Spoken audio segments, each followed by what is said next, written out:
a while. Yeah. Yeah. Some good energy here for the afternoon. Yeah, I think. Let's get into it. Yeah. All right, what are we on? Episode number 8. The grade We are 8. so sorry it's been so long. It's been a whirlwind of a few weeks. And yeah, just finding time is the struggle. But we're here. Yeah, we're back. We've got a lot to cover today. We've been on spring break, been on search and rescue missions. Yep. A lot of family, not a lot of flying. Not a lot of flying. I mean, zero flying, really. Yeah. And lots of running stuff. Yeah. All right, episode number 8. Here we are. All right. So we left off. I mean, we recorded right before we went out This of is town. like 3 weeks ago now. Yeah. We had actually high hopes of trying to record. Brought the gear and to West Texas. yeah, we didn't get there. But yeah, we went to West Texas and it was amazing. Yeah, like I'm already planning to go back, but more for official purposes. Our plan was to base camp out of Marfa and then Fort Davis, do a night in the tent. We were supposed to do 2 nights in the tent. So the crazy part, I guess the weather was, and it's typically windy in March, but we hit Category 1 hurricane strength winds during the night in the tent, which was actually fine. For you. So it was not fine for me. But even the Wednesday before in Marfa, we made a really good call looking at the wind map. Our first and full headed day. south. Yeah. All the way to Mexico. So actually one of my coworkers was in Marfa that day. Oh yeah. And was during like, the dust storm. During the dust storm. And they were like, we couldn't do anything in Marfa because you had to get out. Yeah. So if you don't know, Texas is freaking massive. And you're actually, from where we were in West Texas, and if you're in El Paso, you're actually closer to LA than you are to our house. Yeah. So that's how big Texas is across. And Marfa, Alpine, some other towns I'm trying to think of, but basically that center just south of I-10, which is the interstate that crosses east to west across the entire United States. You're really close to Big Bend National Park, Big Bend State Park, which runs along the border of the Rio Grande, which is the Mexican border.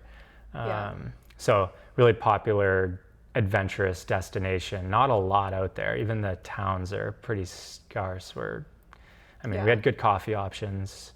Very good. One good coffee option. It was really, we went there every day. But not even a lot of chains, really.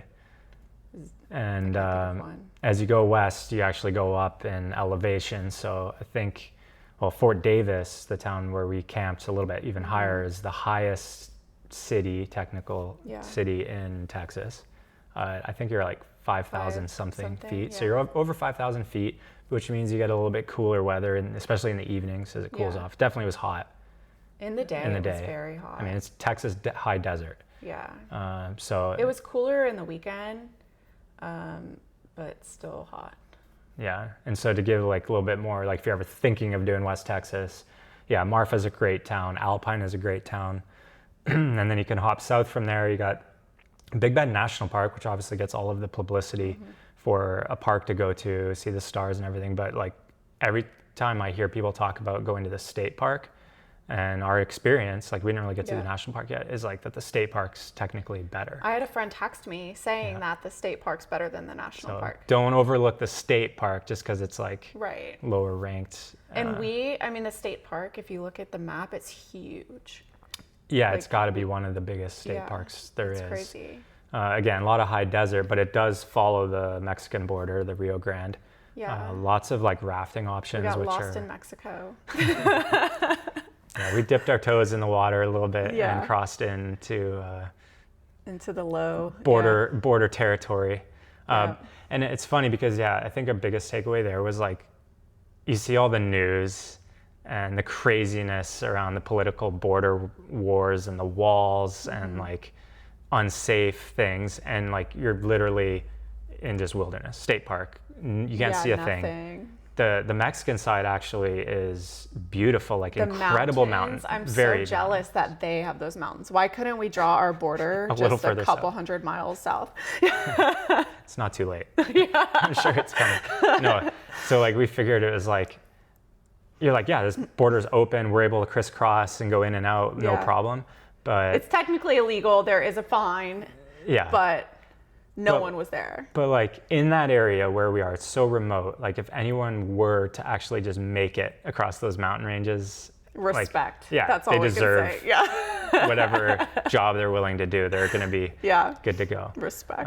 Apparently there are like quite a few farmhouses that basically border that river, and I mean they're free to do what they Yeah. do, but there's just been a long history of like understanding, and Yeah. that area is fine. And then as you go down the river, you hit the national park. There's apparently, I can't remember the name, is like Quintilla or something. Apparently that's a really popular tourist Yeah.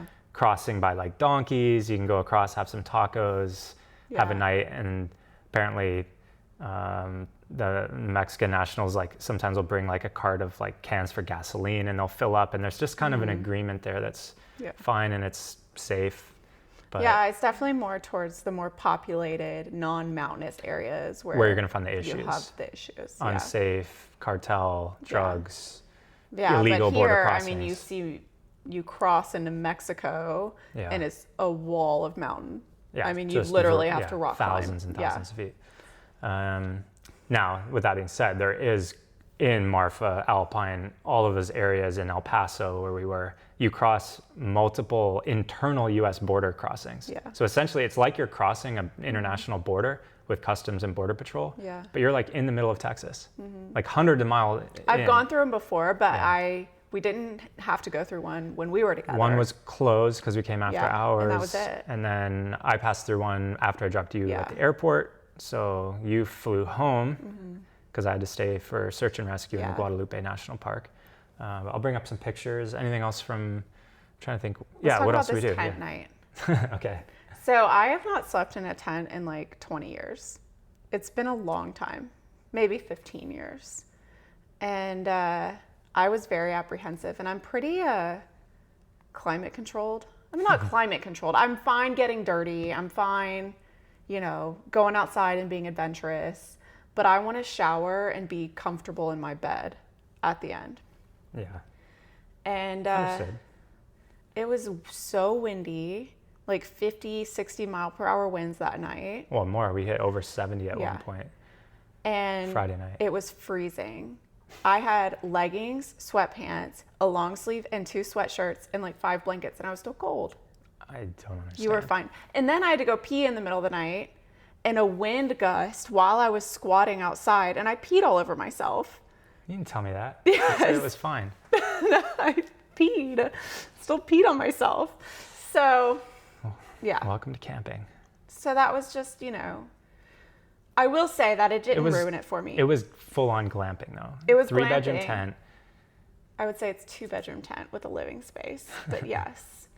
It was, I will do it again. And the area was incredible, and it's really hard to access otherwise. Even though that night sucked for me and like I didn't sleep, I said that next morning that I would want to come back. Yeah.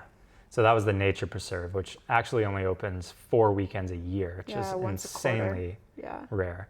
So anyways, here's the hoodoos in the state park of, Right on the border. yeah, and basically behind us, I mean, you can see that's the river rock walls of the Rio Grande. Technically, that's the Mexican side. So you can literally go to these, that's exactly where we went, is onto these sandbanks. And you're kind of like split between water and basically the border there. And the water levels were really low. Yeah. Here's Fort Davis. This is in the That's preserve. in the preserve, yeah. Yeah, the walls are incredible. Like you're literally, it's like El Capitan, Yosemite, California. And it was, ill-advised to climb that day, even though it wasn't that bad. Like they were thinking of closing the summit trail. Yeah, he was Just 'cause of the like, wind. he didn't recommend us going up there. And then we still weren't sure until The a saddle. man and his son Oh, yeah. were walking down, and they were like, we made it to the top, you'll be fine. Yeah, And then we were like, okay, yeah. we have no excuse now. Yeah, it's always funny to see some people's like perception of danger Yeah. or risk or, extremes. Well, it's very And- relative, you know? Yeah, and I mean, this was just, it's a gorgeous day. Look at that. I mean, the mountainscape, if you're looking for the video version, it's just incredible up there. And to be fair, sometimes the wind gust and you had to stabilize yourself. Like, it Yeah. was very gusty, Yeah, but it was fine. yeah. No, it was incredible. So yeah, the Fort Davis State Park, we did a big run day there. We ran together, got to see the Aoudad Yeah. goats that nearly killed me the last time I was there with my sister. Yeah. Had a like head-on encounter during the night with these African import antelope, basically bighorn sheep. Yeah. So we saw those, saw the Fort Davis historic fort, ran through there. So that was pretty cool. And then did I do a 20 mile there that day? You did A long 20 long mile. 20 mile that day. Good elevation. And we Yeah. did the summit hike The next the day. next day. Yeah. Yeah, it was good. Survived the night and bounced out of there. But they do have good facilities too. Like we Yeah. did have a hot shower, and Yeah, the shower. We were Yeah, the facilities access were and fine. everything. Yeah. so then we decided to splurge and get a hotel in El Paso, which we hadn't done El Paso That's together true. With before. a hot tub, that was the one Yeah. thing. And it, I was so surprised how like hard it was to find a hotel with a hot tub. Yeah, I was just surprised actually it was open and working and clean Yeah. as well. Yeah. Even though it was so windy that day, and then that like the handicap access chair was like spinning like a Yeah. helicopter, and I thought it was gonna like It was rolling around. like you had to actually keep your head about you because like the handicap Yeah, thing you would almost got literally knocked out. take you out and make you handicapped. Yeah, and then I flew home. And then how was Early search morning. and rescue? Yeah, so then I took off to the Guadalupe National Park, which is something I've always wanted to do. This was the road. I don't know if you ever got my text to you though. Like I sent a picture basically of I'm convinced it was your plane because I hit the road east and then I the got plane started a text saying, I think you're above me Yeah. once I landed, but I didn't get a Oh. picture or anything with Yeah, it. no, like basically I was in range of like when you took off and like where Okay, you were going yeah. and you basically went overhead. So I sent you a picture from the road Nice. of the jet streams that all started. But yeah, that's looking at actually what's called El Capitan, one of the mountains there. But right behind it looks lower, but it's not, is the Guadalupe Peak, which is the highest point of land in Texas, which is really cool. And Guadalupe 8,700 feet. holds the top 4 highest peaks in Texas. Yeah. And then the one that we were on top There it of is. that we showed the picture in the preserve, that's the 5th highest. Right. Yeah. So basically got a good tour of the Texas mountains. This is some monument thing that probably if they had their say now, the national park wouldn't allow to be there, but it is there. Apparently there's been some funny things placed on the summit in the past, but yeah, I got to experience the trails outside of doing the search and rescue stuff. This day was kind of like a forced on the Wednesday. Yeah. We did training in the morning. So went to basically the national park has a fire hall that I got trained on their Stokes litter basket. They have a one wheel, it's like a fat tire bike mountain wheel that has an attachment for a stretcher. Yeah. So we had to learn how to assemble that, how it packs up, how we get all the med bags, what's in the med bags.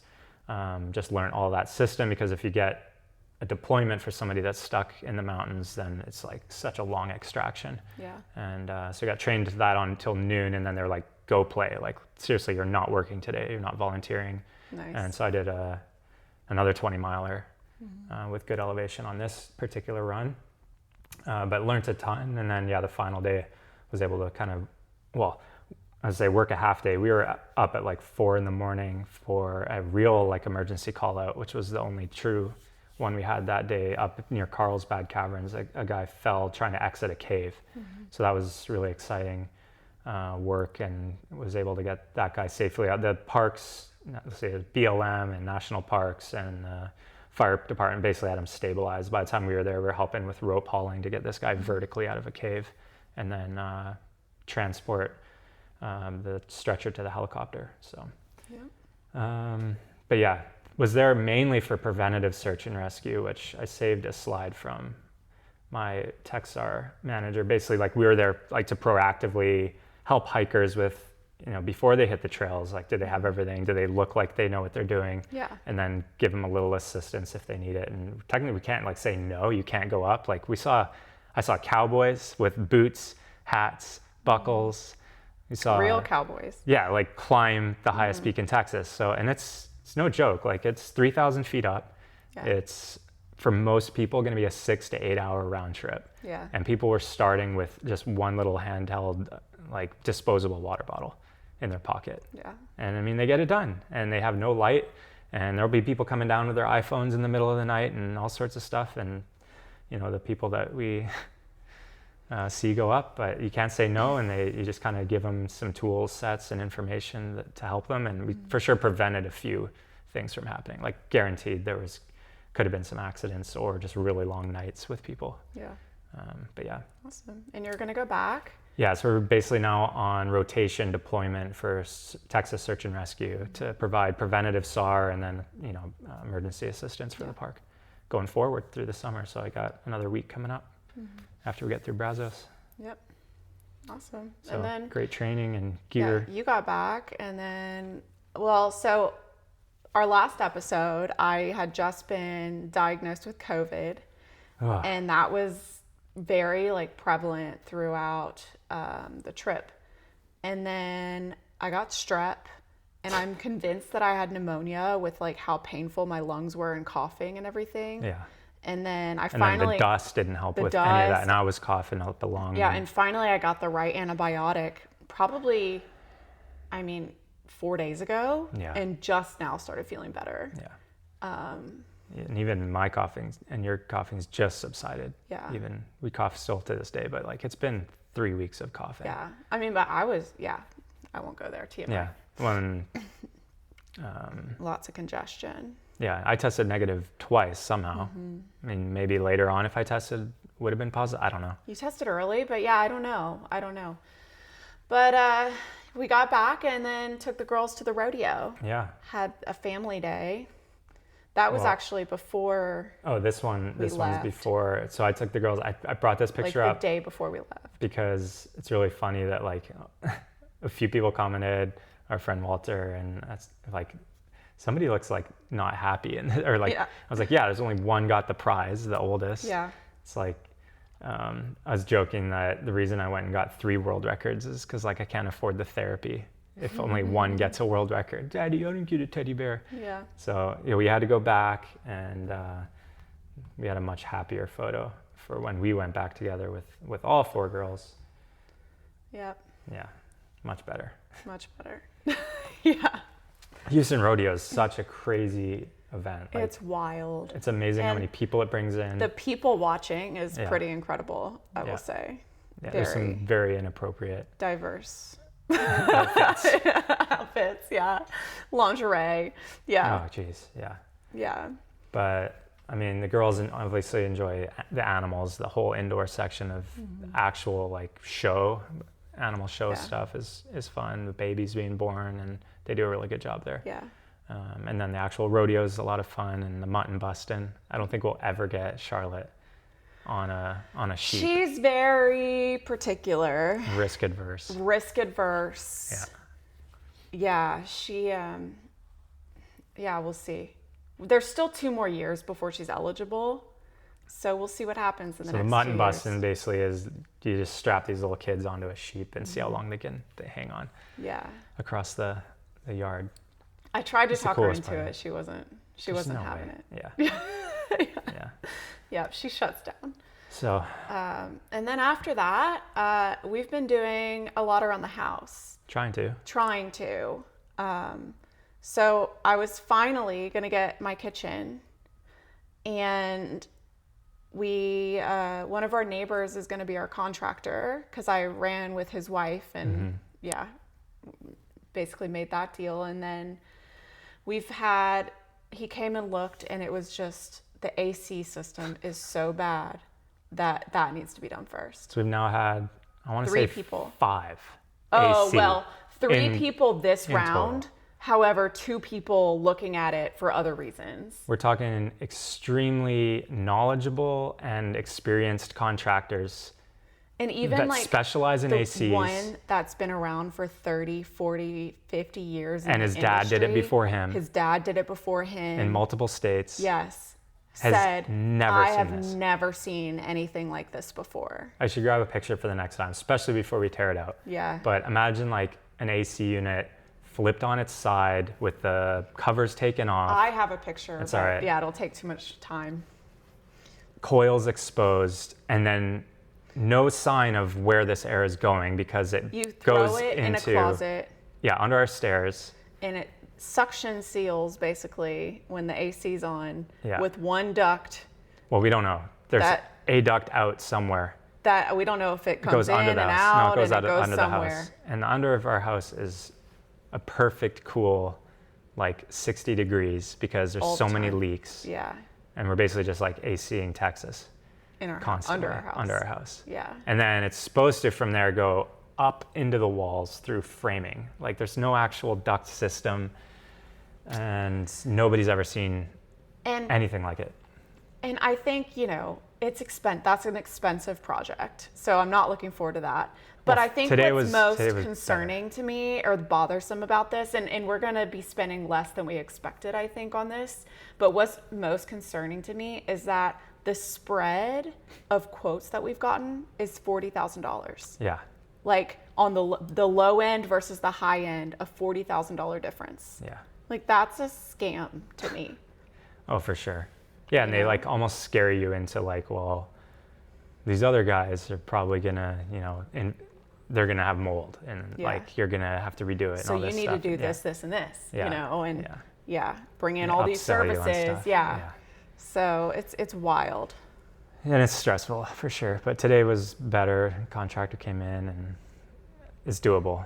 So Yeah. we'll have working AC by the heat of the real summer Yeah. when we really need it, and hopefully not have $1,000 AC bills every month, because we seriously are cooling Texas. Seriously. Yeah. One of my coworkers today told me his rent was $1,100. I was like, that's my electricity bill. Oh my God. Literally my electricity bill. Yeah, so that's been it's been going on, and I think we all know I dropped grad school Yeah. recently, You kind of had that list of everything you wanted to do and were doing, and I'm it was finally just like overwhelming. starting a home project. I'm doing the half bath, and I'm very happy.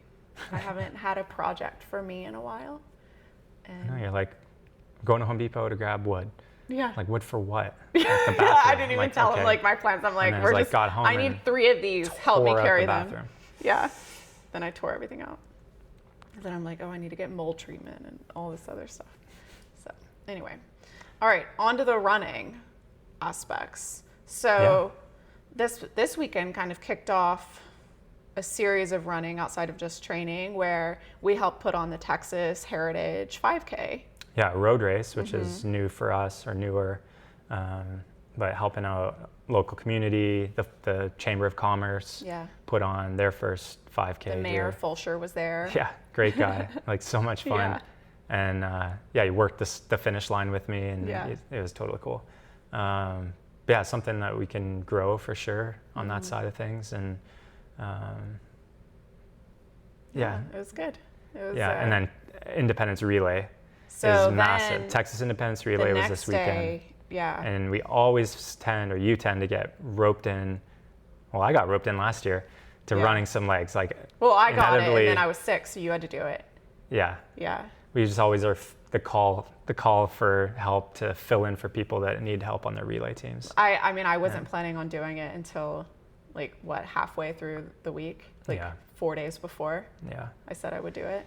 So Texas Independence Relay is an interesting one. It's like, I'm interested in doing it, getting a fast team together, but at the same time, it's like, I don't understand it from a race director perspective of like the liability and putting on basically saying a bunch of runners start here 200 miles away and run to Houston and leapfrog each other in 2 vans per team Yeah. and all night long on open highway shoulders. Some have no shoulders. I mean, we ran together on one Yeah. because you started with me when I started very early. We on were Saturday running on a morning, rumble Sunday morning. strip that was on the white line. Yeah. That was your path Yeah. for maybe almost a mile for that section. Yeah, maybe a little more. So yeah, from that perspective, like I don't like it. I don't like the concept of it. And I've I done agree like, with that. It's very dangerous to me. Yeah, the speed and someone project. got hit by a car last well, that's year. the thing. Like, yeah, they had a drunk driver sideswipe a runner at an exchange point. It seemed like people were like a lot more into like wearing the lighted vests, and they were pushing that like where you must wear it, which is great. I just wish there was a little bit more involvement like with the municipalities and like the law enforcement, because we didn't see a single police that was the officer. thing. I asked the question on Sunday. Yeah. I'm like, do they contact the authorities of every single county that they run through? Because that's multiple counties. Yeah. You know, there's just no way you could actually get approval for that, I don't think. Well, then you're like, well, it could be between 10 a.m. on Saturday to 2 p.m. on Sunday, you know? Yeah. That's a big spread too. Yeah. And then, the speed project was also happening this weekend, which I've done with Team Ultra, which is really cool, running from Santa Monica Pier in LA all the way to Las Vegas. Yeah. That one's even more bare bones than this. And it's like, it's choose your own adventure. Like you don't even have a course line, and you don't even have official transitions. You can literally run 400 meters and trade out 400 meters or 20 miles and trade out.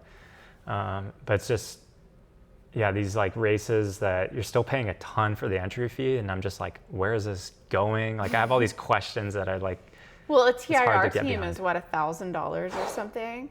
And then you have to rent 2 vans. And you have to probably have hotels. Right, but then what are you getting from TIR other than like a shirt and a slap bracelet? There's no aid stations. Right. Like we run. Do you get free beer at the end? Like does St. Arnold's provide that? And it's a St. Arnold sponsorship. Yeah. Like from the race, like financials. Like when we put on an event, I just spent, just for like transparency, I just spent $750. Speaking of Amazon purchases for the week, $750 on Gatorade. Yeah. Now, if we had a nutrition sponsor, awesome. Yeah. But like, even if I had a nutrition sponsor, I could never, for the runners, get rid of Gatorade, really. Like they always want to see that Gatorade cooler at an event. So, it costs, our aid stations are full on smorgasbord of buffets. Yeah. Right. I've been thinking about this. I haven't brought it up. Real time reaction. I want to re-brainstorm some of the food that we put out on the aid station table. Oh, yeah, for sure. I think we can do better, especially with the hot food. Oh, yeah, for sure. You're welcome, ultra runners. It's on my mind. Well, we experiment with jackalope for that one because that's like 5 days of overnight cooking. And we started with some pierogies, and the waffles are a huge hit. And we can do that Texas-shaped waffles, of course. Yeah, we can get into that. What would you like to see in an aid station? In my 100, I'm throwing that out there to everybody. That's a good question. Yeah. I think about some of the things that I really loved, and like mile 70 tater tots were amazing. You haven't had mile I've sausage never had links, mile 70, like mile 95 sausage links, amazing. I wouldn't know. Random. I'd rather have mile 0 sausage links. I know.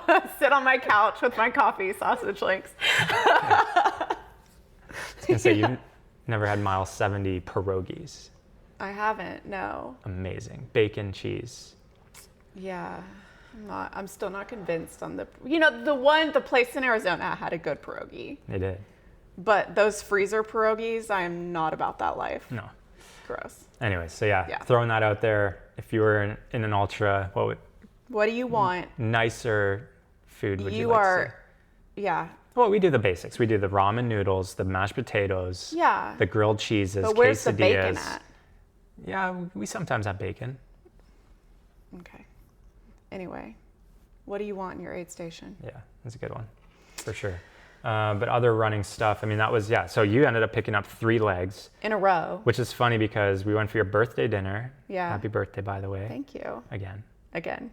I still am owed a birthday cannoli. So my birthday's and a letter. Not over until I get a love letter and a birthday cannoli. It's going to be March of next year, and it's still my birthday. My goal is by the next podcast recording to have gotten you a card and a cannoli.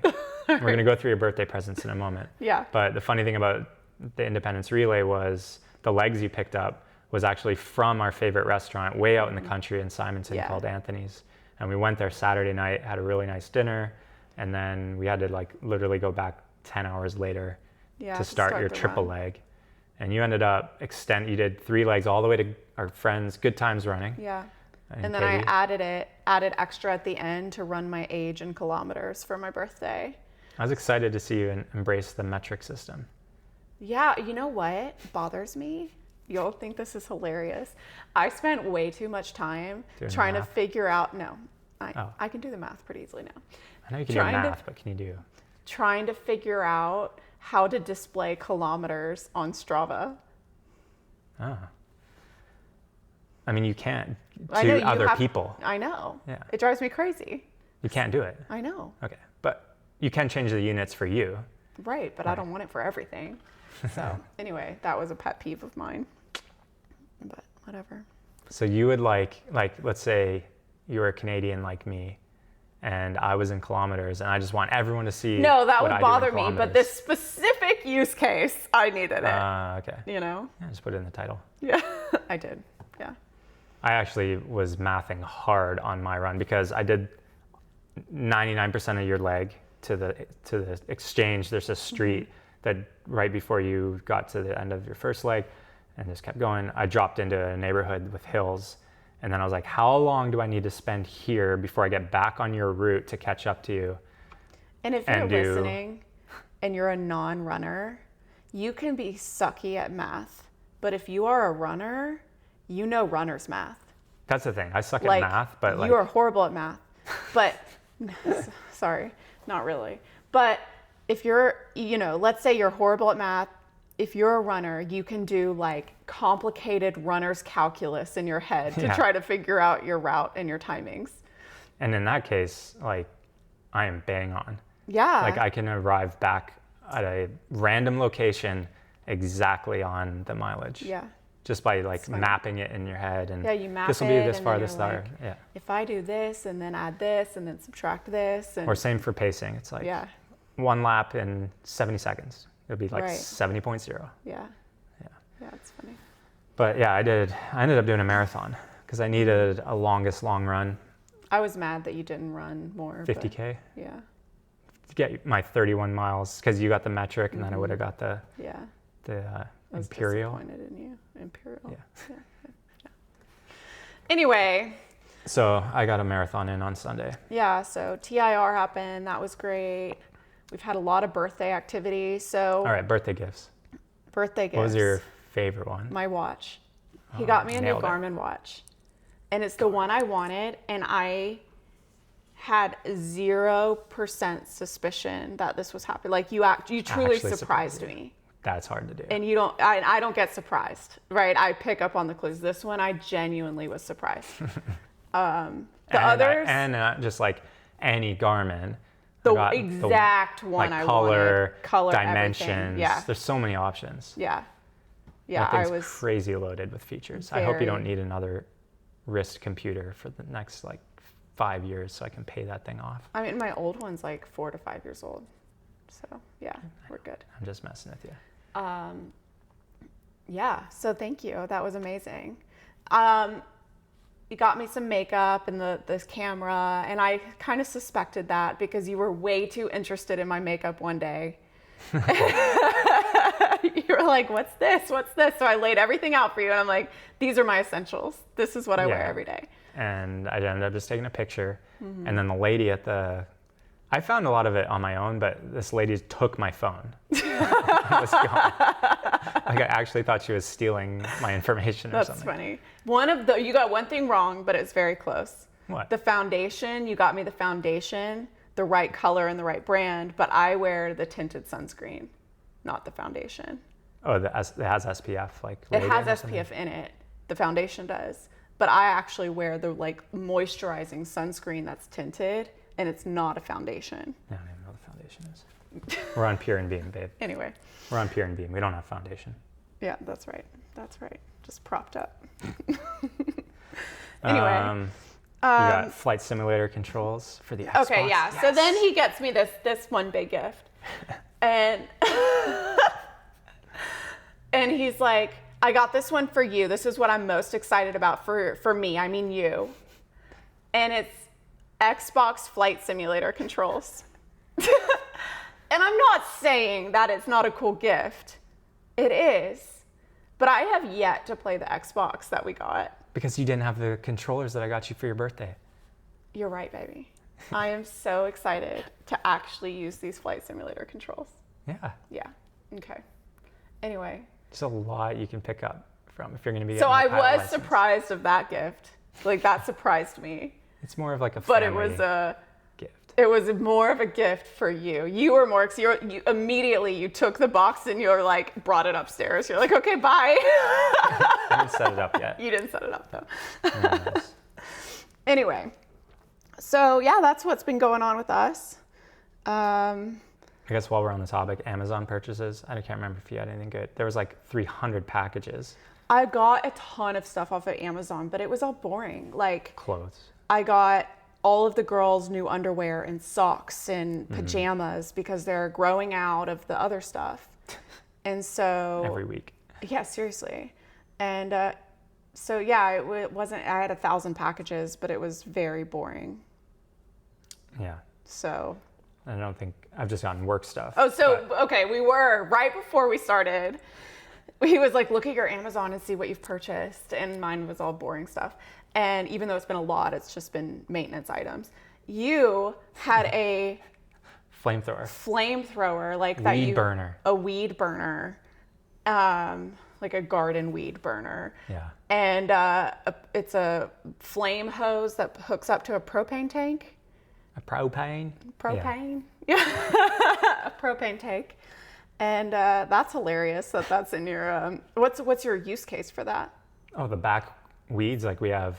I mean, I know we need to be careful burning things like poison ivy because you don't want to inhale that in your lungs. We just put a bunch of bluebonnets back there. So you're going to burn those up. That's probably illegal in Texas. Not flamethrower, your bluebonnets. I know you'll have to leave the state immediately. Yeah. But yeah. I don't know. It's a lot of use cases for a flamethrower. Duh. Could take care of the rabbit population real quick. Yeah. Actually, it would probably blow up our house because the rabbit network of tunnels they have goes under into the AC.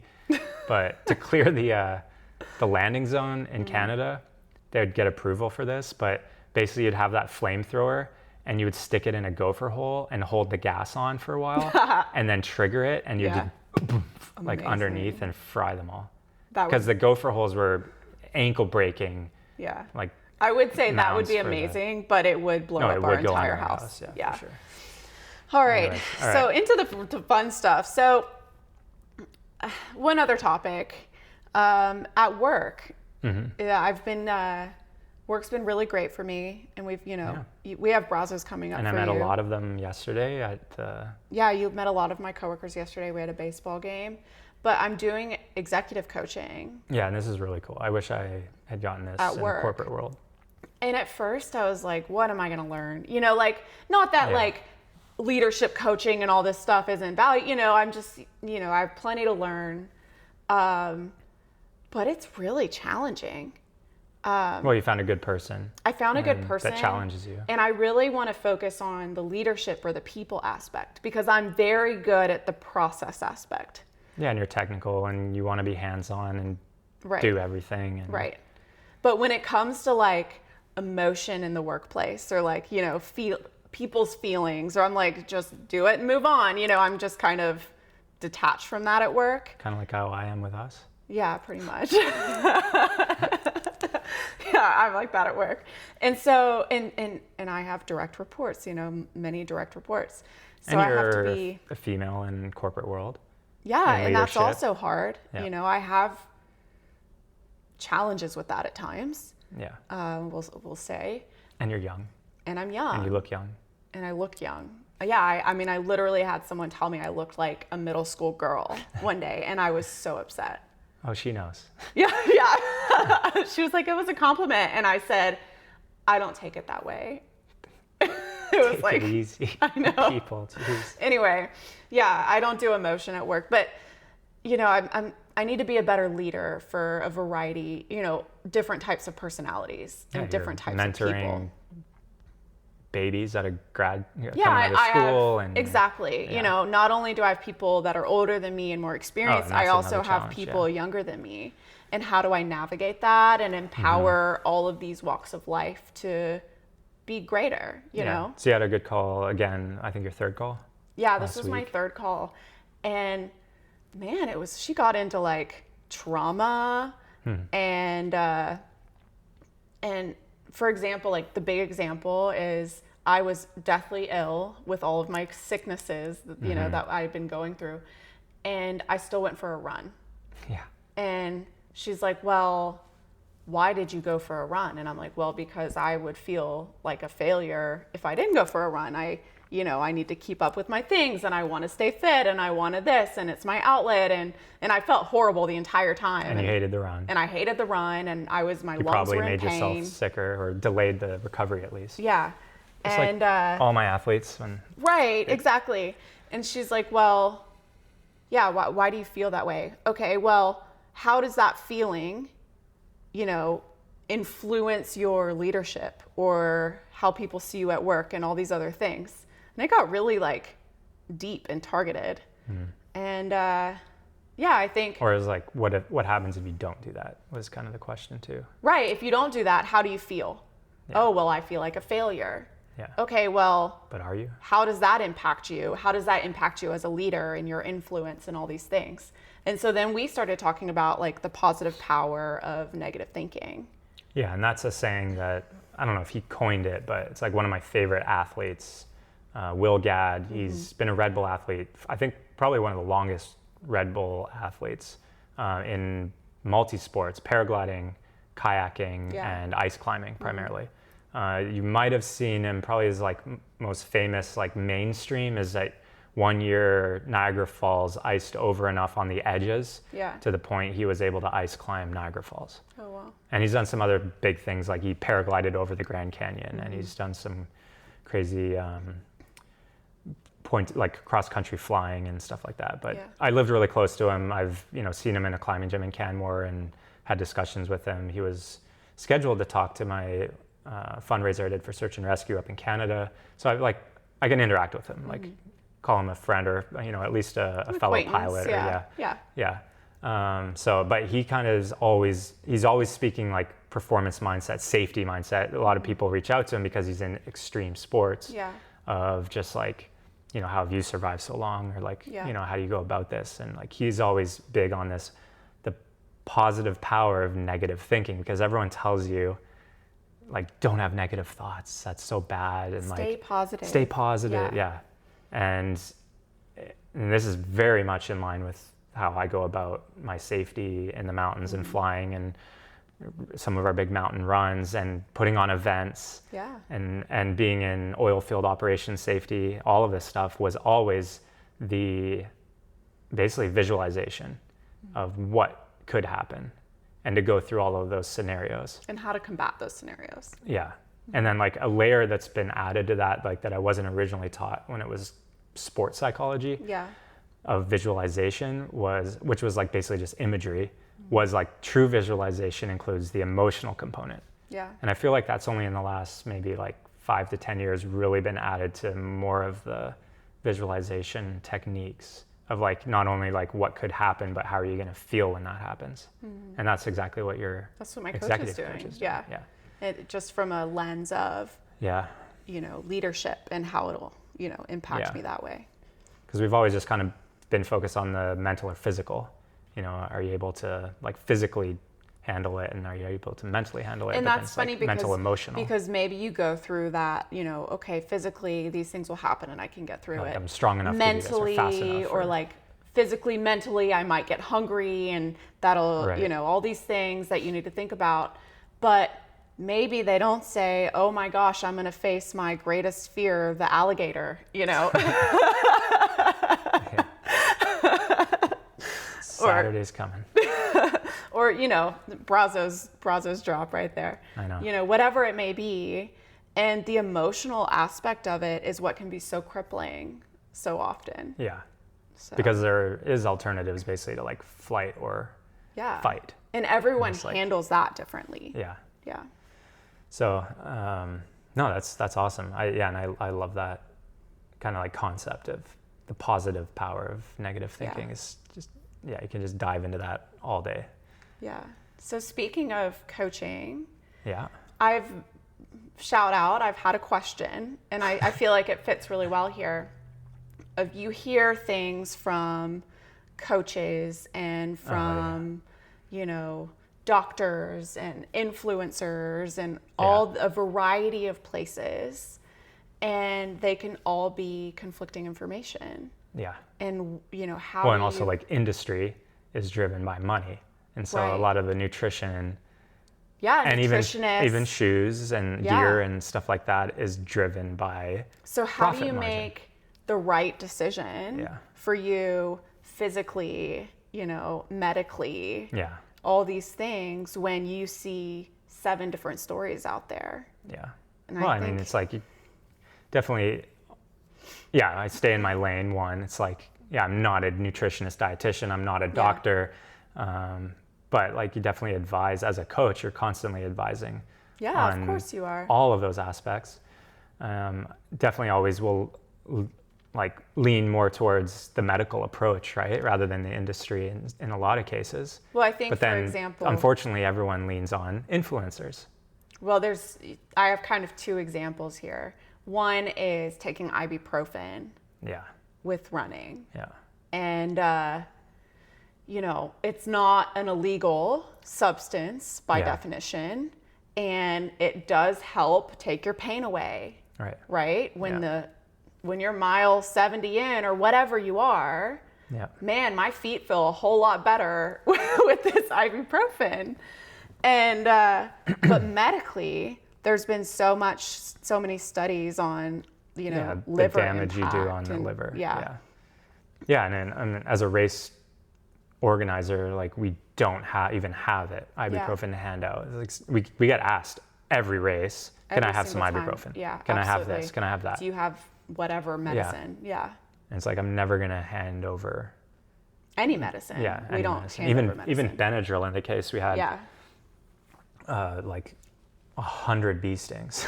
But there was a running influencer recently saying how this ibuprofen was performance enhancing or something.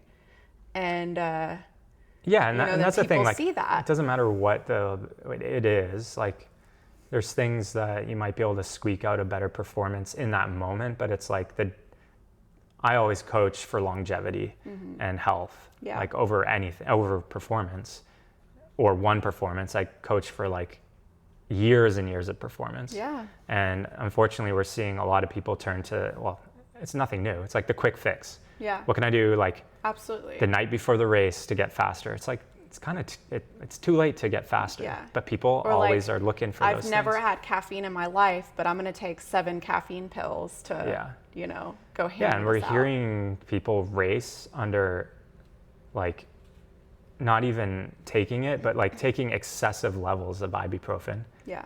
But just the risk is definitely not worth it. Your body's giving you information in the form of pain signals or discomfort for a reason. Yeah. And that kind of goes back to the positive power of negative thinking. You have to learn to combat that type of pain in a healthier way. Yeah, and read it. And sometimes it's a matter of listening, like actually listening to that and calling it. Yeah. And then not only just the ibuprofen, but bicarbonate. Yeah, the sodium bicarb. Yeah, the was baking my second soda example. thing. Yeah. I'm getting it as a coach from parents of middle and high school, and getting it from the main athlete group, and then I'm seeing forums on it for high school, and it's just like, again, like the studies show like some performance enhancement, maybe like a percentage or so. The question I always ask is like, have you already done 99% of everything you can do in your training, in your recovery, like in your sleep, in your diet, in all of these other major gain aspects before you add a super shoe, and a before you comment add on that bicarb? Too is not only have you tried it, all these 99% of the other things, have you stuck with it for an amount of time where you would actually see measurable improvement? Because you're not going to go out there day one and say, man, I just had a killer workout. Maybe you will, maybe you won't. But there's a number of other factors that are all within kind of the realm of impact that you need to measure it over a longer period of time. Absolutely. Yeah, so it's unfortunate that kids are like maybe showing up race day and trying to take bicarb for the first time and just like having the worst diarrhea of their life. I was gonna say they would shit themselves. Yeah, and like, it's just like, yeah, gee, thanks, like, Dad. Like, I mean, like, if the kid wants to run, you know, and just enjoy running and have a fun meet, like, and what are they taking away from the experience? Like, the reality in an 800 meter or a mile, you're going to take a second off or something, let's say, for bicarb use. And it's like, yeah, but like, but I was in pain the whole time. I shit my pants and I was embarrassed, and like, I hate running. Yeah. Like, that's the takeaway, even though, well, the time was 1 second faster, or. And I think that's interesting, and especially that's the emotional side of it, of like, what do you walk away with? But they're kids, right? Like, we talk about this, we've been talking about this a lot recently as like parents and putting our kids in sports. Or maybe even not even a kid, but like. But yeah, for an adult sure, could walk away with the same thing. But as a kid, I think it's an interesting topic of, you know, how far do you keep pushing your child? Yeah. Just from like, you know, should you give them that extra thing and really push that on them to be better? But then you're damaging the where relationship. is the line? It's like, you know, we were talking about that with baseball too, you know. Yeah, we saw kids yesterday that were just like, you can't even believe the athleticism, skill, talent, the training that's behind them, like the investment that's been put into them. Like, it's crazy to see. But the reality, and at least the dad we talked to in this case, was like, yeah, they're probably not even going to get out of high school. Yeah, you know, but that's one dad that, you know, but I know other dads that are like, this is the path. This is the path. I don't care if they go to the shittiest community college. They're going to play baseball, you know? And you can say that about really any sport. You know, or a number of sports of like, where do you draw the line as a parent? Yeah. And obviously it's like, well, and the realism. Hydration is performance enhancing. Yeah. You're not going to water your kid. Sleep is performance enhancing. Carbohydrates. Maybe instead of that extra hour of training, you should get an extra hour of sleep. Yeah. I mean, and this applies to anybody. Yeah, of course. Even if you're not into athletics, it's like, you know, everyone always, like, you hear like the big bosses that are like, oh, I only sleep 4 hours a night, and I'm getting all this stuff done. It's like, well, you could probably be a better leader if you got 8 hours, and you could probably be a better worker, better husband. You could probably be a better whatever if you actually had the proper recovery. And I mean, this is a topic I think of. I think we're like going really long here, but I actually don't know. We're only 52. Okay, that's not bad. We've covered a lot of ground. For me, and as a mom, and I think that, and not just sleep, for my own passions, my own running, my own projects, my own identity, especially in this full circadian area that we live in. I mean, you could be in any bubble these days. These moms, any bubble, right? Yeah. The moms like live for their kids and they stay at home, or maybe they, you know, have a small business and then all about their kid all the time. And then you ask, you know, what do you like to do? Oh, well, I do this with my kid. I'm like, what do you, you know, what's your identity? And the only identity is with the kid. But for me, I am a better mom and a better human and a better worker and a better wife if I get that time for me too. Yeah, well, I just think it's easy to lose track of, I mean, especially the husband-wife relationship, right? Yeah. When the kids are involved, it's like classic. I mean, it's just the energy gets poured into the children. And we've talked about this before. I think we have to for sure they need a majority of it, right? Yeah, kids it's not like you're talking about neglecting. But I think your marriage should be your top priority. Yeah. Because when we're in line, and we've seen this, when we're connected and we're in line, everything falls into place. And that also means when you can go flying and you can go play in the hangar and I can fill my buckets. And I fill my buckets and we fill our bucket. Mm-hmm. The kids' buckets are overflowing naturally. Yeah. Yeah. So, anyway. Well, I mean, it's not like you're saying that those dedicated parents are like, that's the bad way to do it. No, it's just that's not what I'm saying. Everyone's different. But for me, and I used to feel guilty about this. Right, there's an immense amount of guilt that I felt guilty about it at first. And I definitely have not figured that balance out of even just like sport. Like last year I asked the two middle ones if they want to do cross country. Yeah. And of course, like I know they could be really good at it, And they are really good at it. Yeah. Like we saw them race and run. I mean, they weren't like standout like stars right now, but I didn't expect them to be. But then they didn't. That was the first time they'd run, really, Yeah, technically. And then they didn't do it for track season now. Well, they hated it. Well, I don't know if they hated it, but the like younger one hated it. She did not like it. It was harder to get her out to do it on her. It was a very emotional season. Yeah. I don't know if she hated it. I think I wouldn't say hate.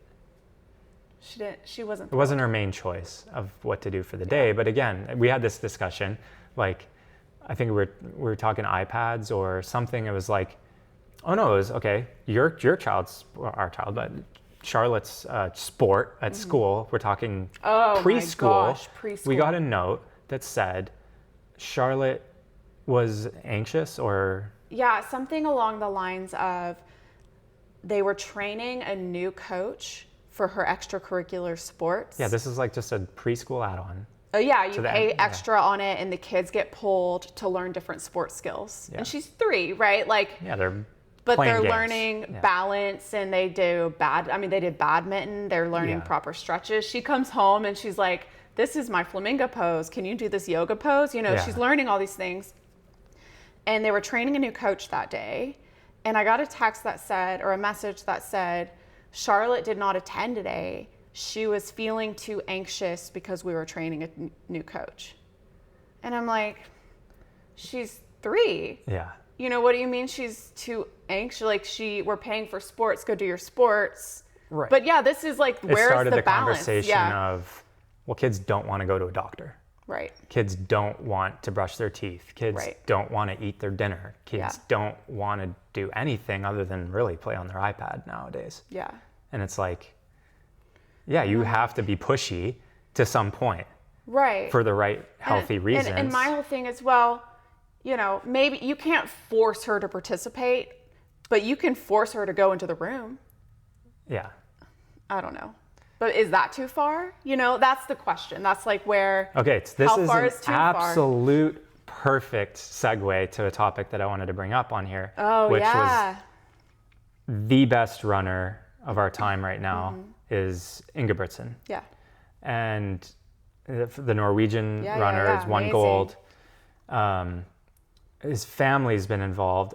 They're currently this week, Jakob flew home from winning gold in the indoor world champs. Yeah, for track. The next day is on the stand in Norway in trial against his father for child abuse, basically. Where he spent the first day 2 hours on the stand testifying against what he was calling the, what were they calling him? Like he wouldn't even say dad. Yeah. Like he was like the defendant. Oh, interesting. Yeah, I didn't realize that. Hit me over my head X amount of times. Yeah. The defendant cut short our meals or food or fun or whatever.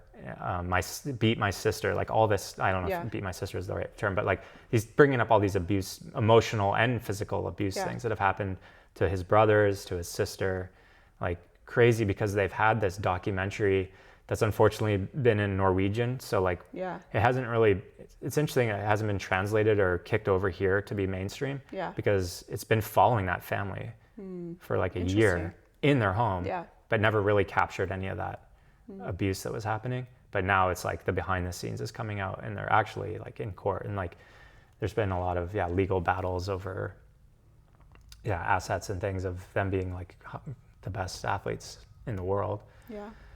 But that's obviously been pushed too far, and Norway and other countries have a lot stricter abuse like lines that they draw. Of course. And I think it's not just sports too. I mean, think of child actors. Yeah, or what about education? I mean, monetizing on that, or certain education aspects, pushing your kid to go do, I don't know, like debate and chess and all these things. It's such a hard thing to know the right line. And in this case, every parent wants their kid to be the best, great. Yeah. And if you see one inkling of potential in an area, you start nurturing that. Yeah. But where's the line between nurture and too far? Yeah. Well, for sure. I mean, beating them. of course, yeah. But I mean, but do I make my 3-year-old go to sports because she's nervous about a new coach? Depends if you give her sodium bicarbonate before or not.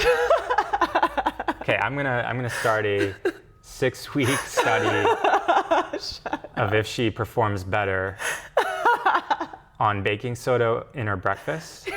Mix some cereal and milk and see baking if she soda. Notices. Yeah. She'll go Wednesday sports. She'll be like, "Let's go." Just like Peds for breakfast. Anyway.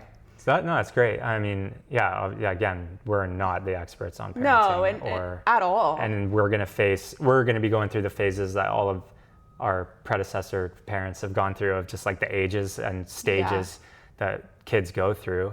Yeah. Because like every month we're faced with a new challenge of. Yeah, and we are not perfect, and we make mistakes.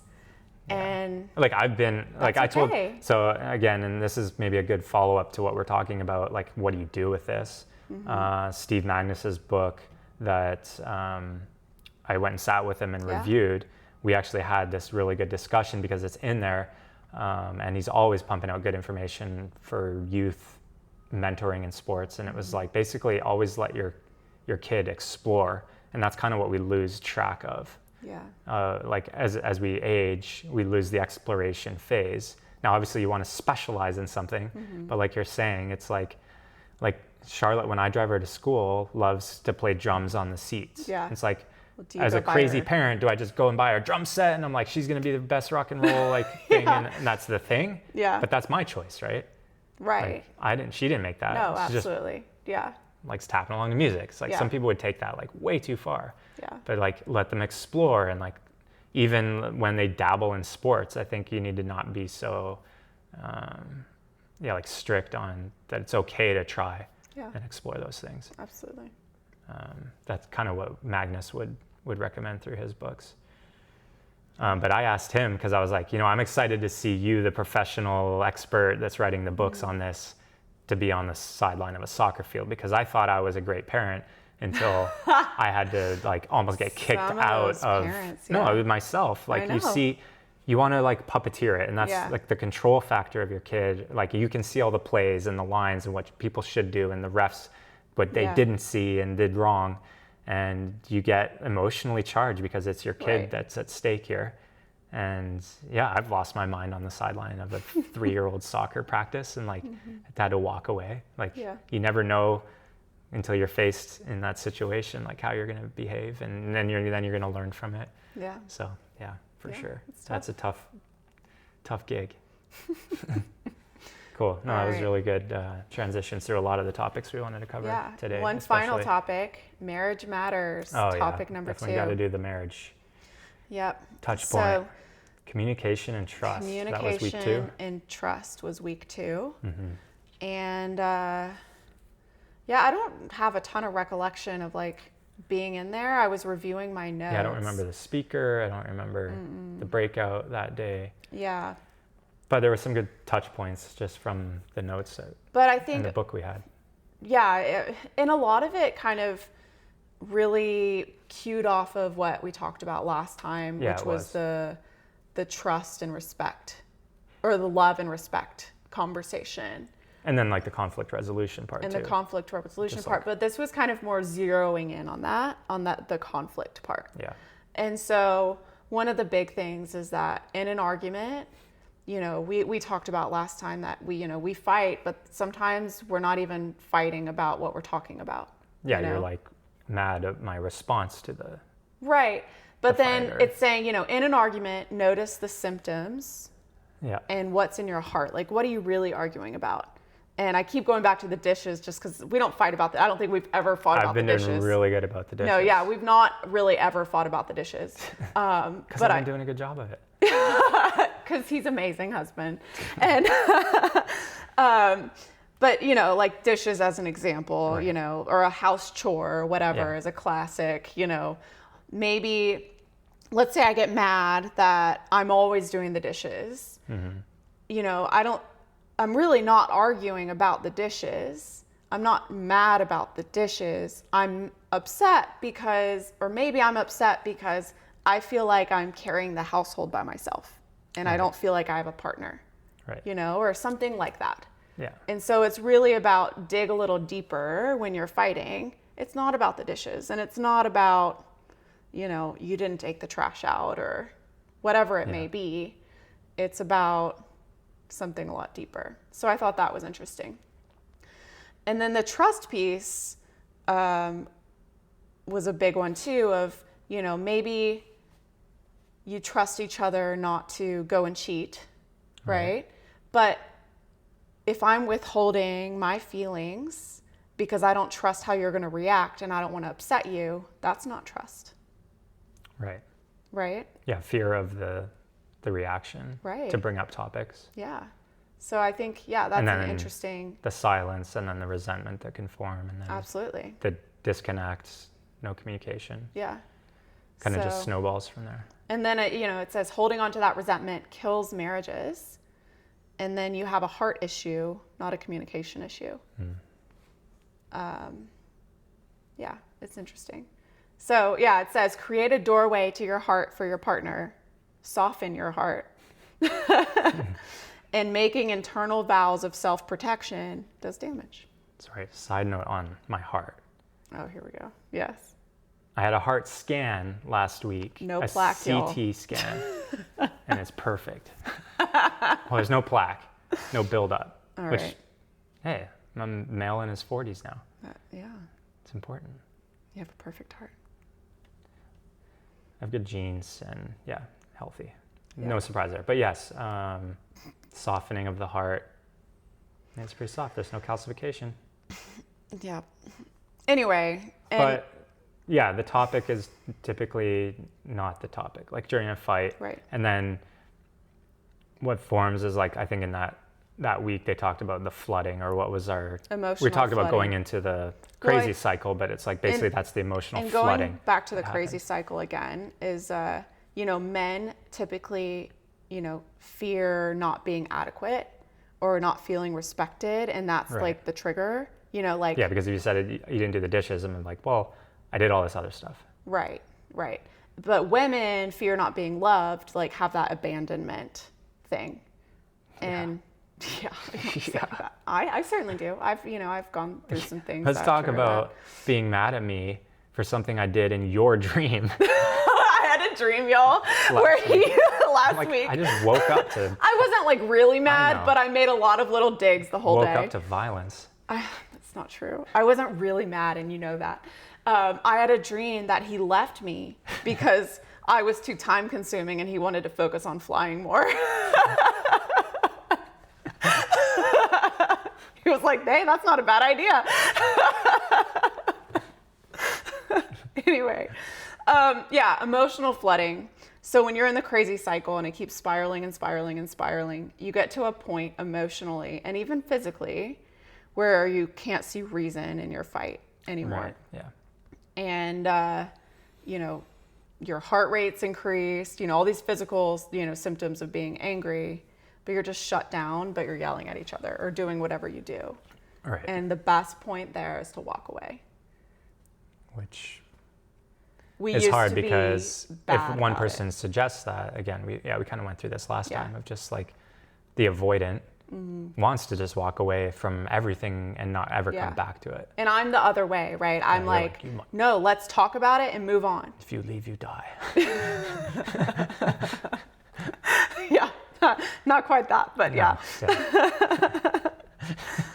Yeah. So we had a challenge last time to do the eye contact. We did it once. We were really bad about it. And I initiated it. And you initiated it. Oh, I don't think so. I think I initiated it. Okay, then we did it twice then. We did it twice. Okay.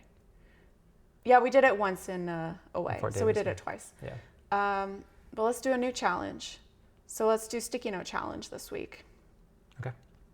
And basically every day. Well, everyone can do it. I'm saying everybody, not just us. Challenge for everybody. Do a sticky note challenge where you post hide a little note somewhere that they're going to find. Sticky note somewhere Put once on the a day mirror, at least. Yeah. Clothes closet. Of a little something that you like. on the fridge. Yeah. Sounds good. All right. All right. Yeah, that's 1:10 it. on the clock. I think that's a good place to end. Yeah. And heading into Brazos Bend weekend, we have over 700 people signed up to race with us That's so this exciting. Saturday. The weather's looking not great, but we're still going to have an awesome race. Just dealing with the spring weather, which is preventing a lot of fun things from happening, like flying. April showers. Yeah. One thing with Brazos, not Brazos, just with trot real quick, and it's been on the list, Risa reading. Or Lisa, what is it? Risa Reed? Jane Benfer? That's been on the list. So just something funny to end with. So I didn't know what this was. He put it on there and I'm like, what are you talking about? Yeah, so there is a lady that used to be in the ultra running community, I believe in Arizona, because that's kind of where she was found out, which is Jane Benfer.